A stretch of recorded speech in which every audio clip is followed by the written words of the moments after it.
Hi, everybody. Welcome back to Homeschool Minnesota. My name is Dayle Annand. I'm so glad to have you guys here today. Homeschool Minnesota is a podcast outreach of MSHE, Minnesota Association of Christian Home Educators. We're so glad that you joined us. I'm so happy to welcome John Notgrass from Notgrass History today. Hi, John. How are you? Hi, Dale. Doing great. Thanks so much. Well, thank you so much for being a part of today's podcast. For a while now, we've been wanting to do something with John Notgrass as far as like on the podcast and things like that. And if some of you might remember that we've had him before twice, not on the podcast, but as a special event that we did, virtual events for MSHE. We did first the Laura Ingalls Wilder experience, and then we did the World War II experience. For those of you who joined us for that, I know you enjoyed it because we got feedback about how great that was. Do you have any other ones of those that you do, John? And how did you come up with those? Sure. I do have a couple others. I have one about King Alfred, who was king of the Saxons in the 800s. Yeah. Then one about Charles Wesley, the hymn writer. So I was inspired to do that back in 2001. I saw a man in Vermont portray Calvin Coolidge. And I thought, wow, that was really cool. I think I could do that. So I just started thinking about people that I could portray. And I did one about my grandfather.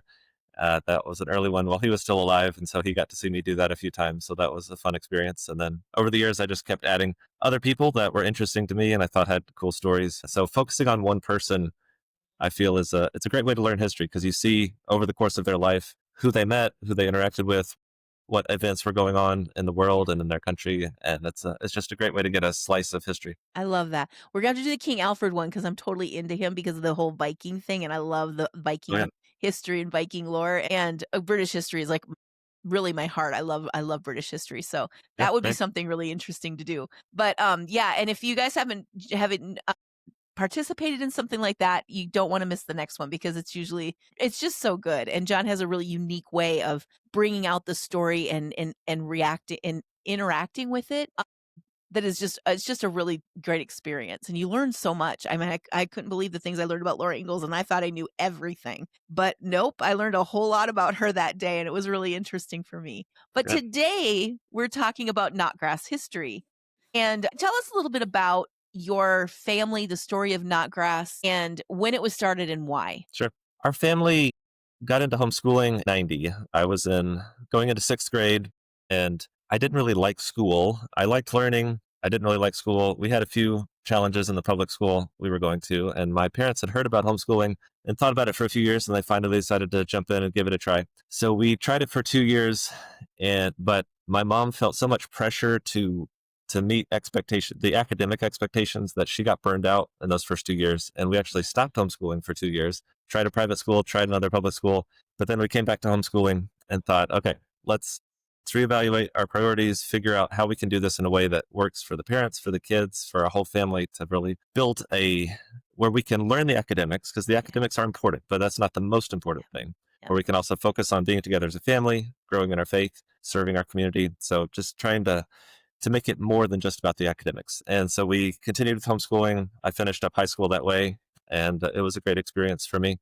So I graduated in 97, and then my dad had been a minister working with churches for many years, and he enjoyed that. He loved teaching the Bible, but he got to the point where he was thinking about maybe switching careers and doing something different. He had actually studied to be a history professor in college. He thought that was going to be his career path. He taught some classes, as a student teaching as he was going through graduate school, and then decided to become a minister. But always in the back of his mind was that interest in history and a desire to combine his faith, his Bible study with teaching history. So we started putting together some resources for churches and then for homeschoolers. And so in 1999, my dad left his preaching job and we started Notgrass History full time, not really knowing what we were going to do exactly.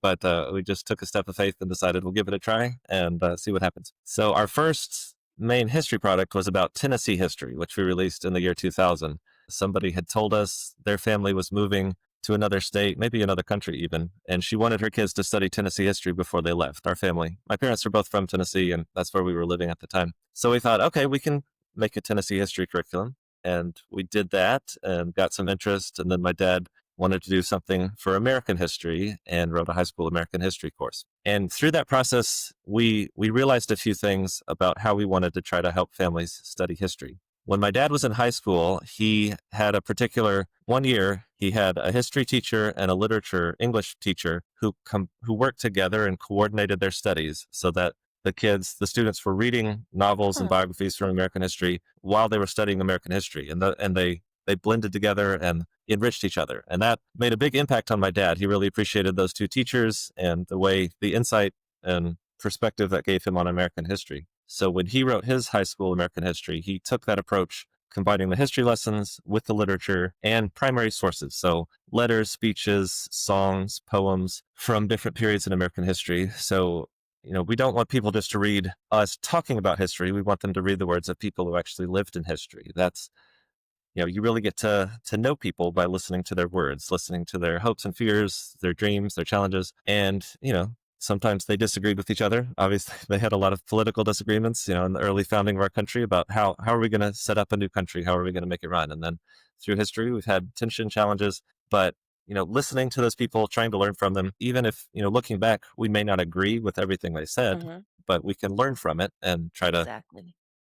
learn. That's another concept we've tried to focus on, is learning from the good and the bad. So we can't whitewash everything and make it seem like everything was perfect in the past, but we also don't want to denigrate the people who committed so much to try to found our country. And so we want to learn from their example while also learning from scripture about, how we want to live our lives today. So all of that goes together. So that combining the history, the literature, and the Bible became the focus of what we do and how our approach to teaching history. Yeah, I love that.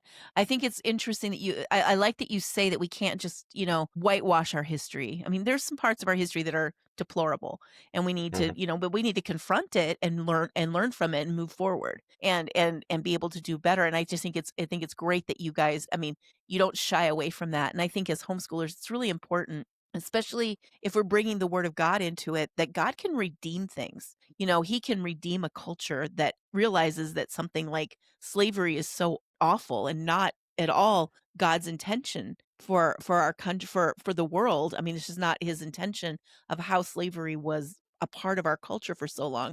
But he can redeem our society from that. And the way you do that is by confronting it, and moving forward with it and doing better, Yeah. So I love that that's part of your vision of just allowing God to teach history as well and using the Bible as part of the textbook. Um, what is the importance of that is one thing when I was looking at Notgrass history and the things that I've seen from you all, the Bible is very much a part of what you teach, and it is very much a Christian curriculum. And something that we have really focused on in this podcast is giving our kids a biblical foundation in everything, in every subject. And can you talk a little bit about why that is so important with Notgrass history? What does that why is using the Bible as such a solid foundation for history and such a companion to teaching history? Why is that so important? So there are two perspectives. One, just from a historical perspective, the Bible and Christianity has been part of American history since the beginning. So Yeah. even if you were trying to look at it from a secular perspective, you can't ignore the impact and influence that has had on American history. So just from a pure historical perspective, you need to look at religious movements in American history and how the Bible and faith influenced leaders throughout time. But then as Christians, we're also looking at it from a spiritual perspective, not just a human historical perspective. And we we believe that God is working in history, Mhm. like you said, even through some of those dark times when humans make mistakes, God Yeah. can still be working for good. And one of the beautiful stories we talk about in our books is Phyllis Wheatley, who was brought from Africa into slavery in Boston, but her family, the family that purchased her, treated her kindly. It's paradoxical. They held her as a Yeah. slave, but they still treated her It kindly. They doesn't make taught her to sense, read, does it? and she became an amazing poet. And one of her poems was about how, even though she had been, stolen from her family in Africa and brought to America, she became a Christian through that experience, and she was thankful for that. So that's, as you were saying, God can redeem those Yeah. broken and difficult situations. And so she was thankful for the opportunity, thankful for the ability to communicate her faith through poetry. And so again, that's where those intersections of history and faith come Yeah. together. And by looking at those situations, we can be amazed and gain insights for, what can we do today to help people flourish. That's one of the things, as I was thinking about Phyllis Wheatley recently, what can we do to help people develop their talents and use those talents for God's glory? whether in our own family or people in our community, looking for ways that we can help other people grow and flourish and use their talents. And I think that's, as we think about the importance of faith and learning from history, to me, that's part of the goal. It's not just learning the facts about what happened. It's learning Yeah. what can I take from this to change the way I live my life today so that I can honor God, be a blessing to my family, be a blessing to my church, my community, and make an impact besides just taking care of myself. How can I make an impact on other people? When we look at history from that perspective, it challenges us. Sometimes it may make us uncomfortable and thinking, well, is there something I'm doing or not doing that I need to change about my life to more effectively honor God and serve my community?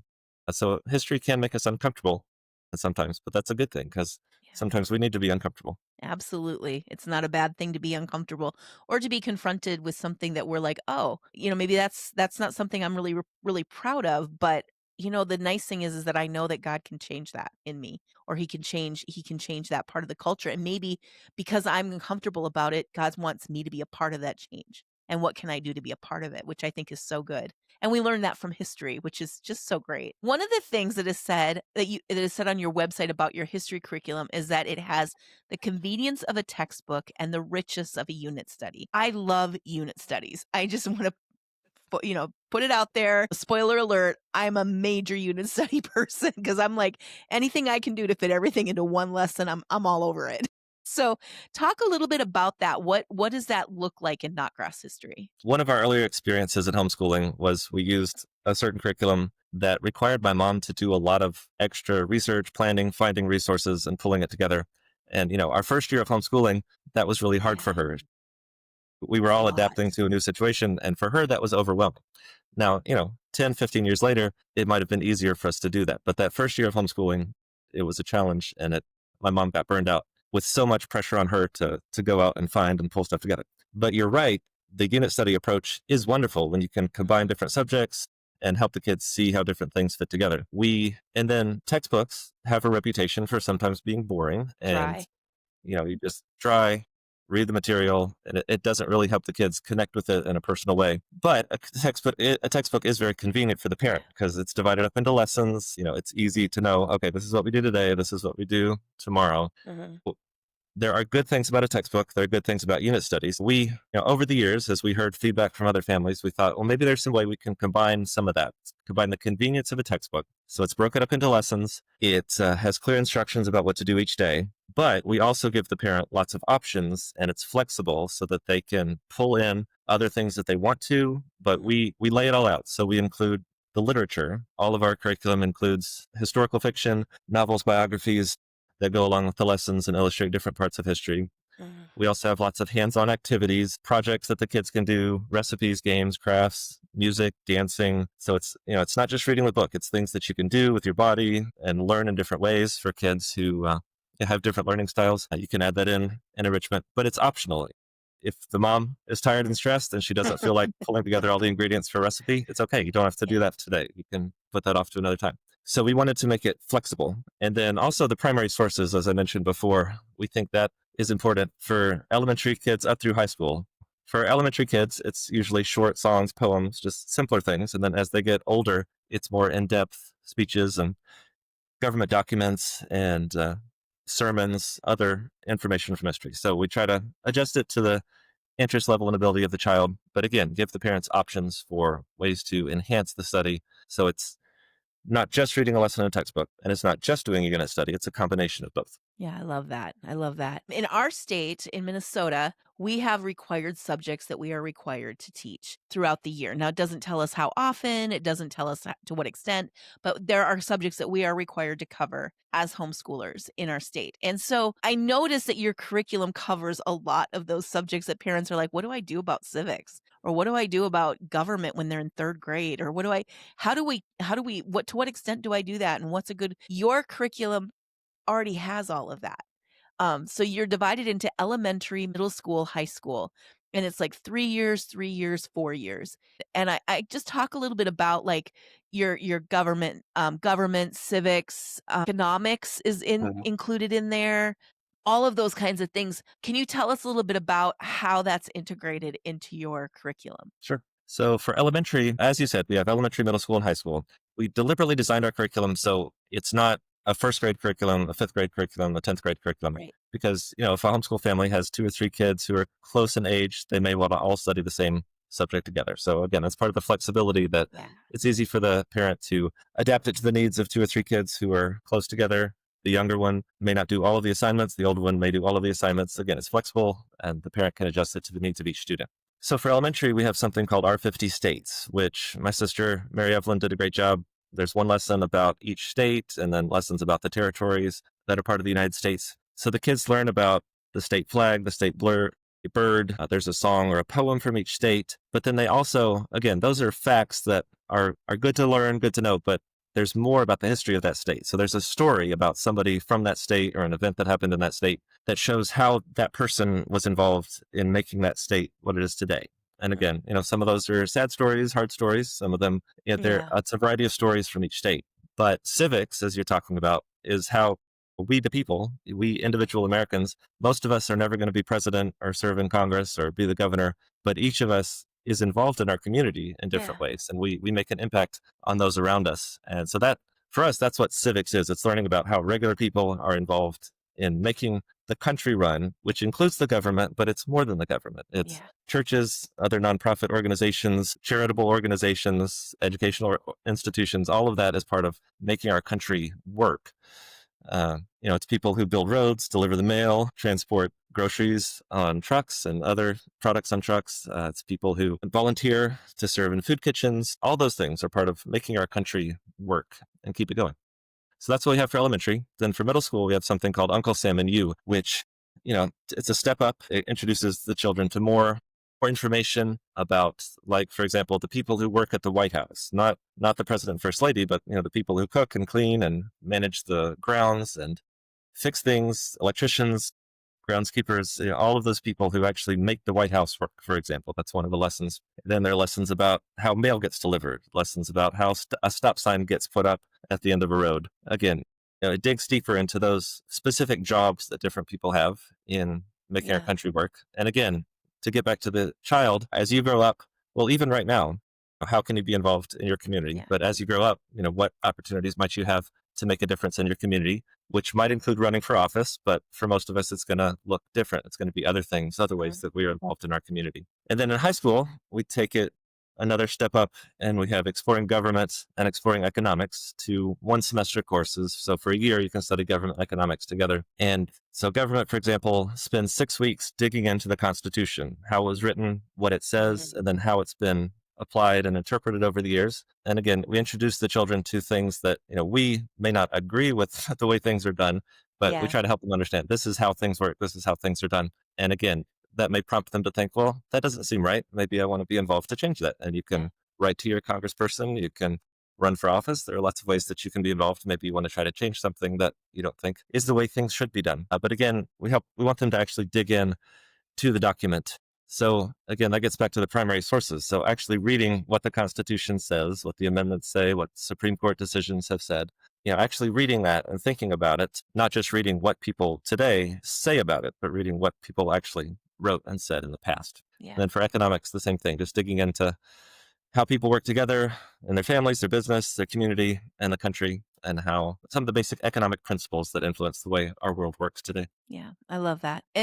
And also just for parents who are wondering, Notgrass History is written with an eye to independent study. So Mhm. they, as your child grows, the responsibility of them taking a little more responsibility for them getting their work done and more independent learning it grows with them with Notgrass History, which I love.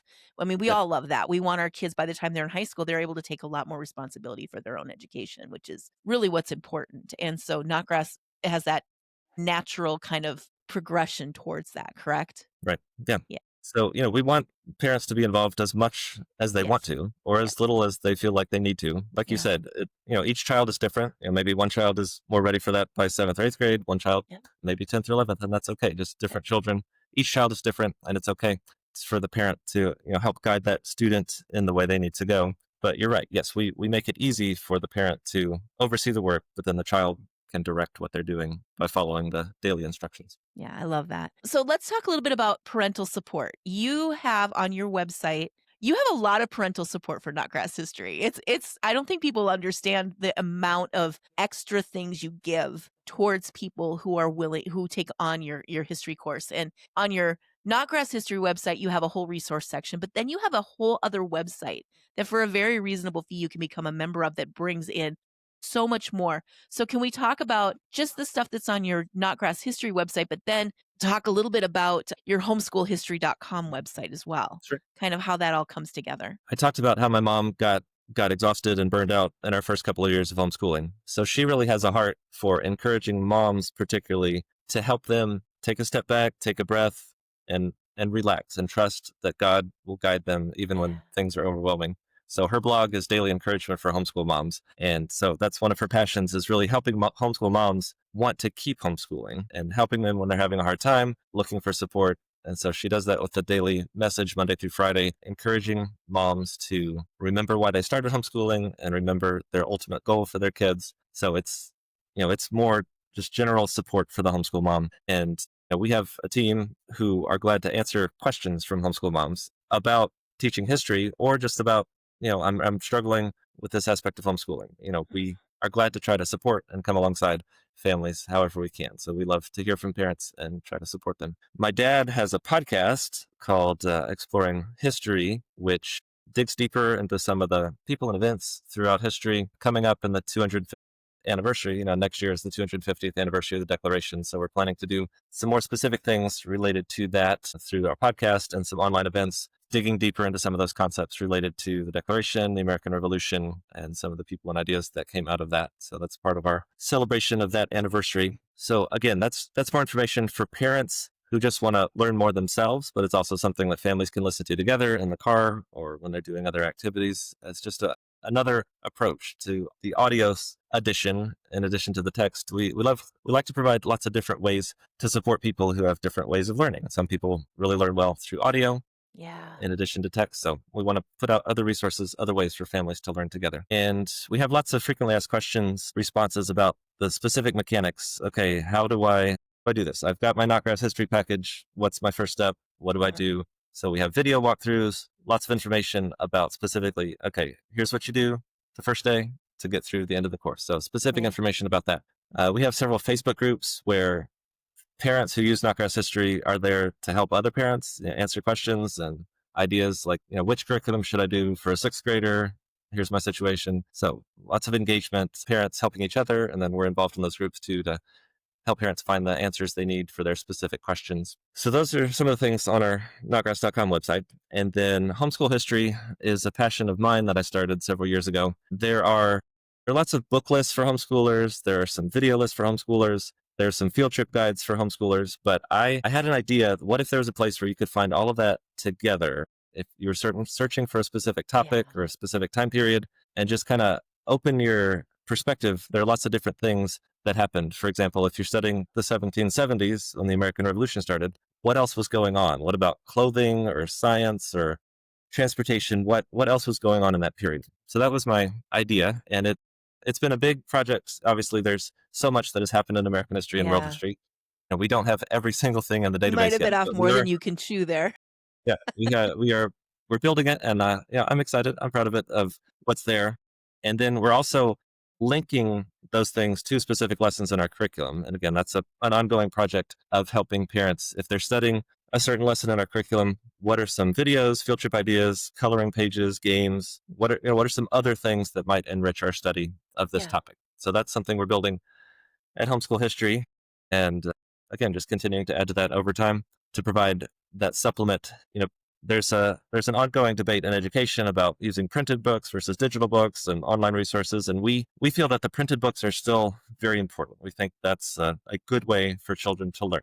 But we also recognize that videos can enhance what you read on the printed page. Yeah. So we want to provide parents some options of things that can help bring that to life. Again, it's another way to learn, but it also, even if you really love reading the printed lesson, the video just gives you something to see and hear and experience in a different way. And of course, we love and encourage field trips. Our family did a lot of traveling on a tight budget when we were homeschooling, and those are special memories from our time as a family. And so we encourage families to think about ways they can travel, whether it's in your local area or if you're going on vacation, maybe you can find a couple field trips in the area to enhance what you've been studying that year in school. Yeah, I love that. It's all right there for you all, and they just make it so easy. They make it so easy. I love that. Between your resources on Notgrass History website and Homeschool History website, it can really supplement a family's history experience. But even without that, your curriculum is very complete just in the textbooks itself. And if it isn't the budget to do all the extras, you can still get a solid history Oh, education. definitely. Yeah, out of just the textbooks. And, we all know budgetary things are an issue. And sometimes we need to think about, well, gosh, maybe this year we're not going to be able to do all the bells and whistles, but there's still so much there. And just on the websites and on the curriculum, you're going to get a real solid history curriculum. Yeah, that's our goal is that if you buy one of our packages, if you just do that, you're going to have a great Yeah. year. Your kid's going to learn lots of great information. You don't have to, again, get back to that unit study idea. It's not like the parent has to go out and do a lot of extra work. We have everything you want. But Yep. if you decide I want to add some more, then we want to make it easy for you to do that. Yeah. Yep. And never forget your local library, y'all. You've got Oh lots of yes, good stuff libraries are there. great. Well, John, thank you so much for being a part of our podcast today. I've loved talking with you about history, and we're definitely going to have to do a couple more of those events. Now that I found out you've got, the West Charles, is it Charles Wesley Charles Wesley. Yeah. and King Alfred. I mean, I'm all over those. So we'll have to talk about doing that again sometime. So just thank you so much. We appreciate you and your family for all that you've given to homeschooling in the history realm. Everywhere I go, I hear people. Actually, I was just at an event last night that I was speaking at, and I had a mom come up to me and she was talking about something. And another mom came in and said, gosh, I'm just looking for something.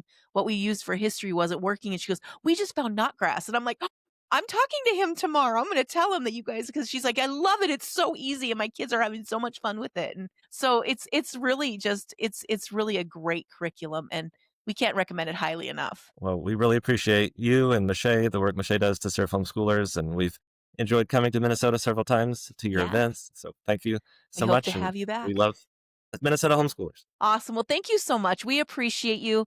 And I want to thank our listeners for being with us. And just, we're out every Monday and Thursday with a new episode. So check us out wherever you find podcasts. We're there. We're on our YouTube channel. Anyways, everything that we've talked about, by the way, will be linked in the description, the show notes of this podcast. So don't click on through without checking those things out so you can get an idea of how to get linked up with Notgrass History. So thank Okay. you again, John. Have a great day. Thanks, Bill. Take care.